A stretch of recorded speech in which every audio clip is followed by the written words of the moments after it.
Hello and welcome back to our channel. So today in this video we are going to discuss about how to build a home security camera with the Raspberry Pi. So without wasting much of our time, let's get straight into the video.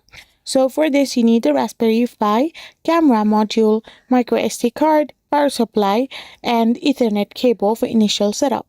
Now simply install MotionEyeOS on the Microsoft SD or microSD card, configure your Wi-Fi if needed, and assemble and power up. Insert the microSD card into your Raspberry Pi, connect your camera module to CSI port, connect to the power supply, and the first boot will take 5 minutes or more than that to configure itself. After this, you need to access the web interface and configure your camera settings. In MotionEye web interface, click on the general setting menu to set a new secure password for the admin account.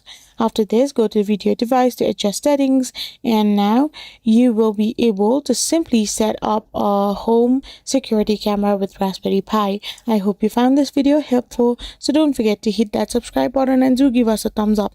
We will be back again with more informative videos. Thank you for watching.